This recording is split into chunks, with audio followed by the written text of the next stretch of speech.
Hey everyone, I'm Karen the Warp Spinster. Welcome to my channel. I'm always happy to have people sewing with me, so thank you for being here. Please remember to like and subscribe. It helps my channel, and if you know any other quilters or anyone who might be interested in how we do these process videos, please steer them our direction. Ask them to give us a try. For the last couple of weeks, we've been working on wonkifying some some fence things. And we started with the standard triple rail fence with 3 rails and alternating horizontal and vertical. And we threw in a little bit of wonkiness and of course added some black and white stripes because it's what we do here. Then last week we did a little bit with what I conceived as a triple wire fence, and these ended up being too wide and I liked that width, so we ended up with a triple wire fence, still with 3 panels, or in this case rails, or in this case wires. And I alternated the black background with the brights, and the wires were either brights or white. And I would plan on, again, alternating vertical, horizontal, black and white there. And we also added in some stripes here on the sides, and of course threw in some circles because that also is what we do here. All right, so I want to continue with at least a couple more fence variations, and one fine day I'll get around to doing a barbed wire, but this time I think I want to do chicken wire, which has always kind of fascinated me, and chicken wire is basically wire in a hexagon 6-sided figure. And I thought for quite a while about how I wanted to do it, and I finally decided that I want to try a couple of approaches to using hexagons. And this, for example, is a hexagon based on 60-degree triangles, and this is part of, well, kaleidoscope quilts in general, but this specifically is a one block wonder. And so to fit them together, you would lay them out like this, which looks like a piecing nightmare unless you're doing English paper piecing, and then you do whole hexagons. A trick for doing hexagons and being able to just sew straight lines without any set inseams or scary corners is to do them as halves. And then you can see that this would be sewn as one. You'd sew these together to make one long strip, and then you do the next row here. You pull another one apart, might make it easier to see here. This one would be like that, and this would be in the next row. So it's just doing hexagons in halves and then sewing those into strips, into rows, and then sew the rows together and you end up with hexagons. So what I would like to do is use that general approach, and I think I'll do one that's only barely wonkified. And I will still use this 60-degree triangle concept. Although, yes, 60-degree triangle to start with. So I'm going to start with a strip that has one of these narrow strips spliced into it in a lengthwise direction. And I think I'll start with the black background, just because then, again, we don't have to worry about shadowing through with the white. Although, of course, we could do the brights background with the white. Let me dig around and find that one. I know it's here somewhere. Like this one. I just think it's more definitely looking like the wire is the piece that we want the eye to go to rather than the background. And I think that this one emphasizes more the background than the wire. All right, let's go there then. I'm going to dig in my newly organized drawers for black strips and bright strips. I will note, when I was watching last week's video, I noticed that the camera was wobbling a lot, and I apologize for that. I hope that hasn't been going on forever. I've changed my setup here, so the camera stand is attached to a separate table. And if I remember to not lean against that table, then we'll be in better shape, but I promise to make it better. All right, I'm off to find some strips. I have some strips cut. I guess we're going to focus on saving the bees today. The bumblebees with the yellow and the black. This strip I have cut at 5/8 inch because I want it to finish at 1/8 of an inch. So I lose 1/4 inch on each side, which means 1/2 inch to seams and 5/8 to cut it then for a 1/8 inch finished line. These two strips I have made uneven width, doesn't matter. This strip I want to remain consistent at 1/8 inch, at least for this first one we do. But I do want to make it a little bit crooked or wonky. Moving uphill in this direction a little bit, not, well, it could be quite a bit actually. Quite a steep angle compared to what I was thinking. I know that's not a very steep angle, but at any rate, I will cut this piece, which is larger, at an angle, and then piece these two together, and we will trim accordingly. What if I don't want to do this? Yes. All right, I'm off to do that, and I will be back. So when you're using a regular ruler with the 60-degree lines on it, honestly, sometimes it's hard to know how to maneuver this around, so I generally put it down about what I think the angle should be, and then I can find the 60 degrees and go from there. Now this one is actually just half of a triangle, so it's half the angle. This is a 30-degree line that I'm lining up over here, and I can cut that first angle. Now I can maneuver myself around trying different things, but what I do is just slap it down at what I think looks about 60 degrees, and then I find the angle that the 60 degree that's nearby, line that up, and line it up, Karen. Make sure I'm at the point here, and then cut my first 60-degree triangle.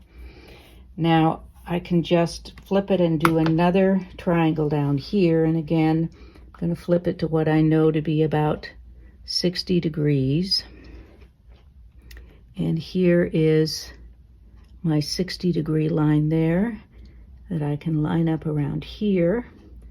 Hope we're going to get 6 triangles out of here, and cut another one. And then that's about 60 there. Here's my 60-degree line. So you're alternating when you have the 60-degree line here on the side and when you have it on the top. So here is the 60-degree line. Sorry, I was leaning on the table with the camera again. I'm gonna have to teach myself to not do those things. And here is my 60-degree line is now going off to the side. Once you get that first set, then it's easier. And then I know I have a 60-degree line at the top this time because I'm alternating side and top. And now it's going to be on the side. So it's right here. How many is this? 1, 2, 3, 4. Oh, do I have 6? 1, 2, 3, 4, 5, 6. All right, we made it. Now, I'm going to arrange these into a hexagon, and I know that they are not all going to fit. I don't really want them necessarily to fit next to each other. If they do, that's okay, but it doesn't have to be that way. So that's how my first piece of my chicken wire is going to look. And it's quite off. Of course, we've got seams to do yet, so that will change. But I think it's fun to kind of play with it. So before we start seaming these into half-hexes, I want to think about how else we could do this. So if we wanted these to roughly match up better, we would have left just straight parallel strips. But I didn't want to do that because that's no fun. We could do several strips and have these be different colors. We could make these brights and then have black strips here or black and white stripes. We could vary the width of the wire. What else have we got here? We could make these strips narrower. Oh, I hope you can't hear that hum. Sorry, my generator just kicked in on its test. We could make one strip narrower, like the half of the black strips narrow and the other wider. We could make them both narrower so that when we put these together, the chicken wire will be closer to interlocking. Of course, chicken wire, the next wire, I mean, these are connected at all of those points, but we aren't staying wedded to that look. We're just using that as inspiration. So let me sew these together into half hexes and we'll see how they look with the seams in. Sorry, I was going to try to work until the generator was off, but I apologize for the background hum. When I am sewing these together, and I do this with One Block Wonders as well, I press these seams open. I've also done it where no, I always press those open, that seam. Now I have these two tails here, and I can match up, it's hard to see with black, I can match up that point with that tail, and then at this end. And that gives me the 1/4 inch allowance I need up here. So the 1/4 inch is going to be right there. The needle's going to hit where those two, where the notch there. So press the seams open, and then you can use these dog ears to match things up. I don't trim them after I do the half hexies either, because they do help when you're putting the rows together then. Here we have it into half hexies and would be ready to put into a quilt. And I like that. I think I might consider trimming it down a bit. I misspoke earlier. I think I said it was 2 1/4, it's 4 1/4 high triangles. I think I might like to trim this side down a little bit, but don't know for sure. I decided to try one of the other things I mentioned, one of the other variations. Oops, I didn't square this up yet, or make it parallel. So again, I did an angled line, though not very angled. And now I am going to trim it to an equal width here, which will be, I don't know what. And make sure I'm trimming the correct side. I believe this is the side I want to do, and it's going to be, call it, I better find my narrowest spot here. We're going to call it 3 1/4 this time. So I will straighten this.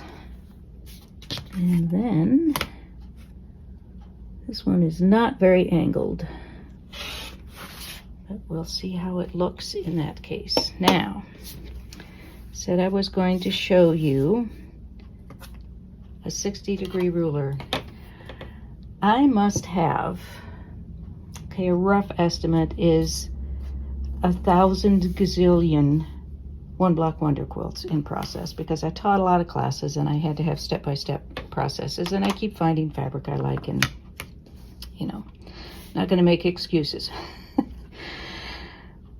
But I cannot find a 60-degree triangle for anything.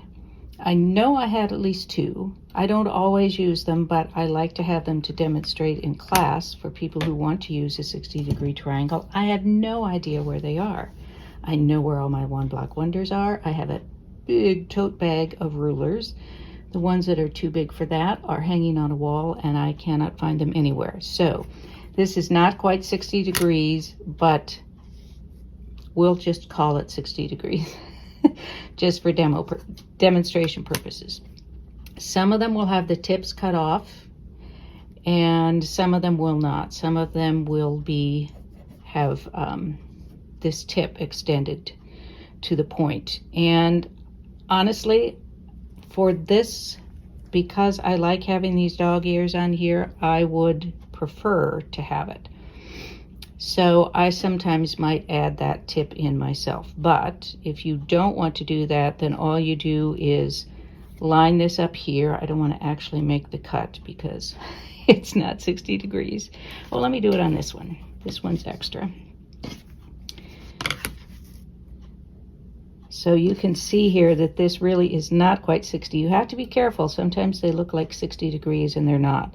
So this line should be up against there if it was 60 degrees. So, all right, so I'm going to say this was 60 degrees. Then my next, no, I'll cut this one. Sorry, I'll get there. I'm going to cut this one at whatever angle this is, and we're going to pretend it's 60. So I have cut that angle here. I've cut a strip. Now I just flip the ruler over, or turn it, and make my next cut, and you just keep flipping it. So 60-degree rulers are easy as well, but if you don't have one, you can absolutely do what I've been doing with these. So I'm going to go ahead and cut these into 60-degree triangles. I need 6 of them, and we'll come back and see how they look. I have 6 triangles, and of course I'm using black and white stripe because I can't not. And I can arrange these, oops, miscounted, I need one more. And I can arrange those in a variety of ways. Because the slant was not too great, oops, let me do it this way.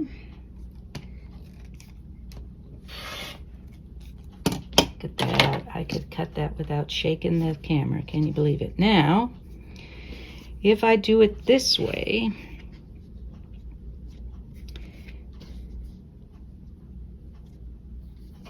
I have some pieces that are going to come together pretty well, such as would happen if we were doing all of these with straight parallel strips instead of that angled strip.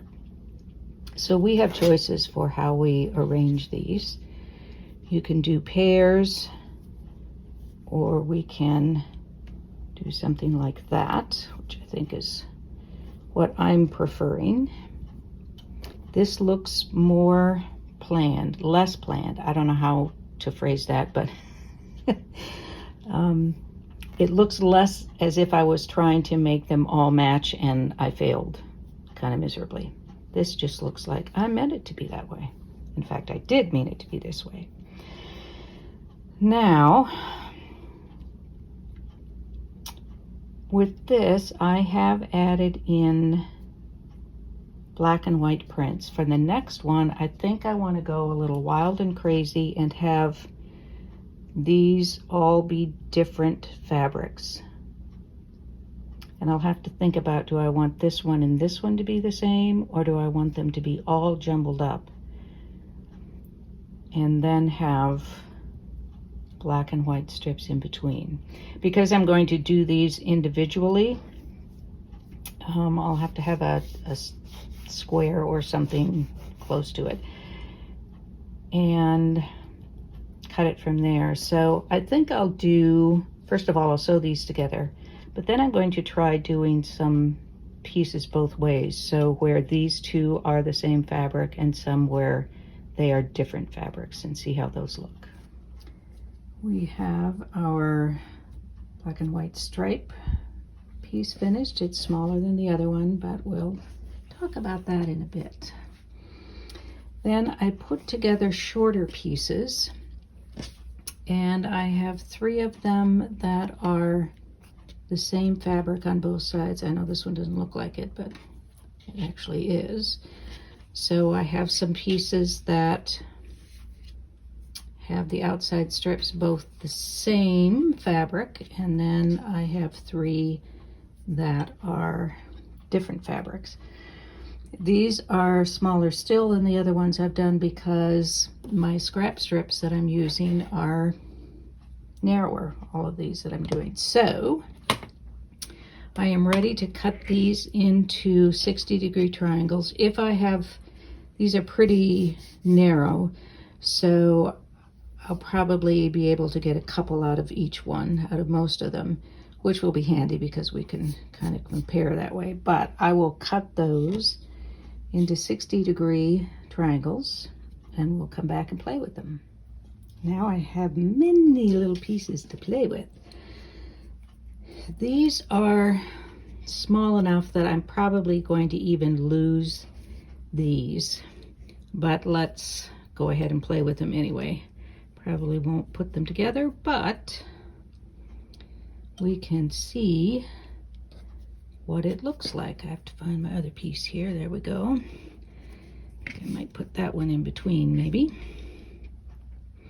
And because they're short pieces, we don't get as much separation and difference in where the wires are located. So this is with different fabrics all around. The black and white stripe kind of gets lost in all of this. So I think, first of all, if these are bigger, I think it will be easier, and I would have wider stripes. And if we look at pieces that have the same on both stripes, this is what it would look like. Something like that, which is a little more, well, first of all, the fabrics are not as bright except for this one. Then this is a little more obvious. It's pretty even, I guess. I didn't have it angled so much, and they're all coming from about the same width of strips on top and bottom. So I think that we could change that easily when we make bigger pieces, because again, this small, we're going to lose an awful lot in the center here. But I think that this stands a better chance of being able to see the stripes in between. So that is also a possibility. And of course I can vary, change which stripe I use in here, the wider stripe, narrower stripe. I can make this wider or narrower in here. And there is also the option, these I have all been making them, cutting the triangles from strips that are the same width, but of course that could be varied. You would end up with something that is wonky, but if you're planning to do, I don't know, say an applique, or just have these scattered here and there, or if you are putting together different sizes and doing applique, you could certainly make that wonky. I could even do that at this point with this purple one, where I could start cutting off and making this not really a hexagon, a wonky hexagon. So there are lots and lots of choices. I think with this multicolored one, let's do this one it's not the same fabric top and bottom, but you could also do something like this and it alternates, so that then the next piece would be like this and going around. So there are lots of things that you can do, and I think it was helpful, even though I'm not going to sew these together and make something with them. I think it's useful to have some small pieces to play with and see what you like, what you don't like, and what you think you might change. So I think that was a useful exercise, even if they're stray pieces that will probably go into something. But as I was looking at these, particularly when I had pieces that were the same top and bottom, let me find my other one here, I'm losing track of myself. Say this piece, where top and bottom are the same, although not all the pieces going around are. I have been doing another sample for a class that I'm doing at a local quilt shop this fall. This is my Roots and Branches, and I decided I would do a sample with Kaffe fabric because I know there are a lot of Kaffe fans at that shop, and they didn't have 10-inch squares, which is the basis for this pattern in this particular collection, because apparently it's an older collection. So, but they did have a fat quarter bundle. So I am cutting 10-inch squares from the fat quarter bundle, and then I have this much left from each piece. And I think these would make a really good quilt in this manner, where I've got the same on top and bottom, but different ones in a different collection.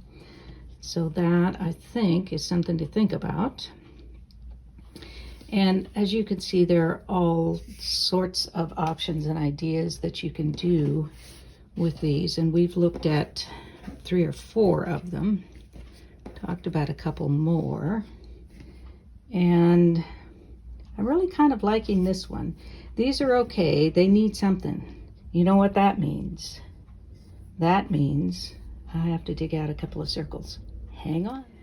I have borrowed some circles from last week's endeavors. And so this could be, I don't know, chicken feeds scattered in the yard. I don't know. I rather like it though, but y'all know I'm partial to circles and bars, so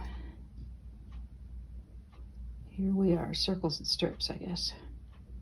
That dresses it up nicely, doesn't it? This one, I've got a black circle, but that gets lost on this deep purple, and of course it's too large for this piece, but on a larger piece, that might be kind of fun. So that's a possibility. I think I'm going to try something like this out of this fabric, because I believe I am going to like that. Then I can try a black circle. Might do a black and white circle here, but I think that's, no. What if we do a light circle on here though, or a different bright?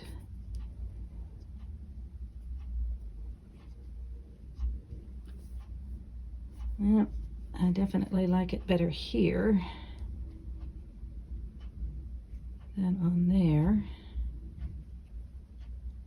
I don't know how we would place them, but,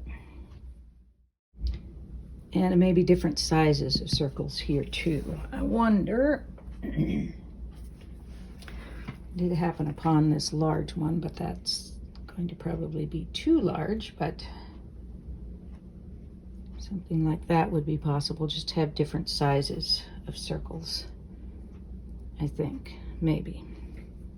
Don't know. Those are not really scattered particularly, are they?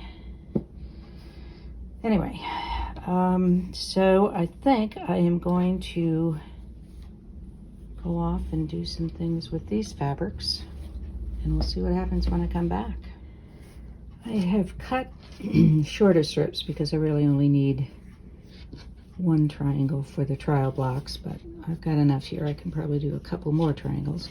But I've cut these 2.5 inches because that way I can, you know, if it turns out that a jelly roll will work from a collection, that would be a good thing to know too. So starting out with 2.5 inch strips, and I am going to cut them at an angle. And I have 6 pieces ready to go. I can probably get at least 2 out of each, maybe 3, but at least 2, which will make for some more pieces that we can play with. Now, because these ended up with quite a bit, most of them have about the same angle on them, and because I'm only using 1 piece from each, I think, although if I cut, say, 2, maybe 3, I can alternate whether it's narrower down here in this position or up here. I haven't trimmed these parallel yet, but if I'm only using 1, if I have a pretty steep angle, that will work, and you'll be able to see it in each triangle, though not very much. So if I am doing it so that each strip has just 1 triangle from it for each block, then there's no reason for me to angle this, because it's not going to make any difference. I can just change where I put this strip, so some higher and some lower, some in the middle. But given that I started with 2.5 strips, this will work fine. So now I am going to trim these so that they're parallel sides, but I'm going to change the side where I take more off. Does that make sense? So that sometimes the stripe will be just this far from one end and further on the other end, and other times it might be the other way around. So I'm going to go ahead and trim those, and I think I'm going to go to, say, 3¼ inches. I think that will give me plenty to be trimming, because I do want them to be in different locations. I don't want them to all come together in the center. And now they're ready to cut. I'll just do 1 here while we discover how many I'll be able to get out of each strip. All right, 60 degrees on the side. 60 degrees on the point. It's one of the advantages of doing flip-flop triangles. You get more. And 60 degrees on the side again. All right, so it looks like I'm pretty hopeful I'll be able to get 3 per. So I will trim those and be back. We have piles of pieces, and I want to choose 1 from each pile.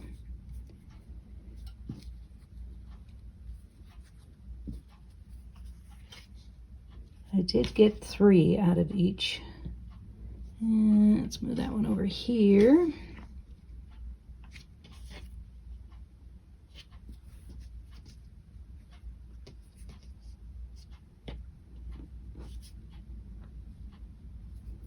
Nope, I've already done that one. And that one.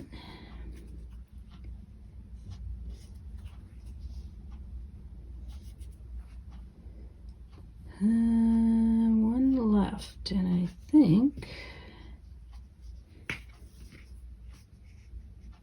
We'll put that one here. One strip's a little wider than the other, black and white strip.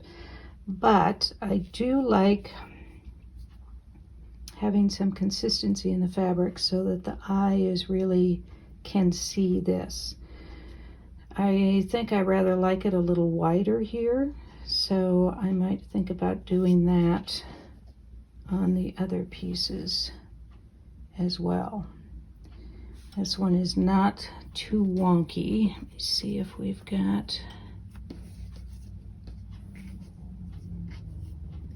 somewhere that won't match up quite so well. Who'd have believed it, huh? That we don't want them to match up that well. And here's one that's out. So anyway, that's how it would look if we had a variety of those. Let's see about,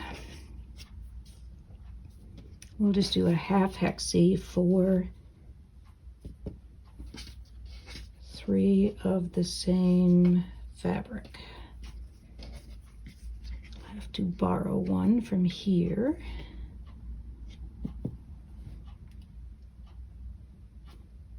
That could be fun too. It just depends on how maximalist you want to go with the colors.